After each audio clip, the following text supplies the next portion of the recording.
ভাৰত চৰকাৰে পাকিস্তানৰ বিৰুদ্ধে পেহেলগাম যিটো আক্ৰমণ আছিলে, পেহেলগামৰ সন্ত্ৰাসবাদী আক্ৰমণৰ বিৰুদ্ধে ভাৰত চৰকাৰে পাকিস্তানৰ বিৰুদ্ধে যি একশ্যন আৰম্ভ কৰিছে, সেই একশ্যনৰ প্ৰতি আমাৰ ৰাইজৰ দলৰ পূৰ্ণ সমৰ্থন আছে।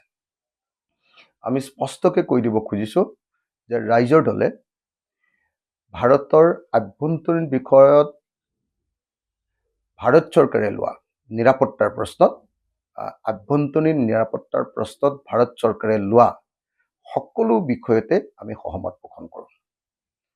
তো যিহেতু এইটো এটা একদম ভাৰতৰ আভ্যন্তৰীণ নিৰাপত্তাৰ প্ৰশ্ন, জাতীয় নিৰাপত্তাৰ প্ৰশ্ন, তো সেইকাৰণে কেন্দ্ৰীয় চৰকাৰে যি একশ্যন লৈছে, কেন্দ্ৰীয় চৰকাৰে যি আক্ৰমণ কৰিছে, কেন্দ্ৰীয় চৰকাৰে যি পাকিস্তানৰ বিৰুদ্ধে যি ব্যৱস্থা গ্ৰহণ কৰিছে, তাৰ প্ৰতি আমি পূৰ্ণ সমৰ্থন জনাইছোঁ।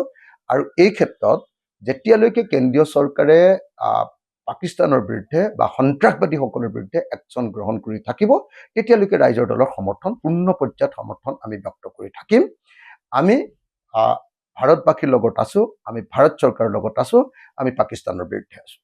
ভাৰত চৰকাৰে পাকিস্তানৰ বিৰুদ্ধে পেহেলগাম যিটো আক্ৰমণ আছিলে, পেহেলগামৰ সন্ত্ৰাসবাদী আক্ৰমণৰ বিৰুদ্ধে ভাৰত চৰকাৰে পাকিস্তানৰ বিৰুদ্ধে যি একশ্যন আৰম্ভ কৰিছে, সেই একশ্যনৰ প্ৰতি আমাৰ ৰাইজৰ দলৰ পূৰ্ণ সমৰ্থন আছে। আমি স্পষ্টকৈ কৈ দিব খুজিছোঁ যে ৰাইজৰ দলে ভাৰতৰ আভ্যন্তৰীণ বিষয়ত ভাৰত চৰকাৰে লোৱা নিৰাপত্তাৰ প্ৰশ্নত ভাৰত চৰকাৰে লোৱা সকলো বিষয়তে আমি সহমত পোষণ কৰোঁ।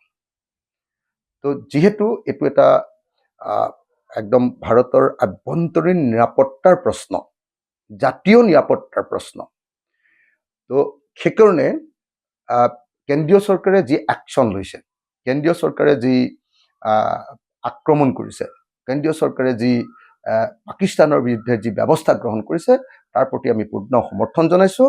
আৰু এই ক্ষেত্ৰত যেতিয়ালৈকে কেন্দ্ৰীয় চৰকাৰে পাকিস্তানৰ বিৰুদ্ধে বা সন্ত্ৰাসবাদীসকলৰ বিৰুদ্ধে একশ্যন গ্ৰহণ কৰি থাকিব, তেতিয়ালৈকে ৰাইজৰ দলৰ পূৰ্ণ পৰ্যায়ত সমৰ্থন আমি ব্যক্ত কৰি থাকিম।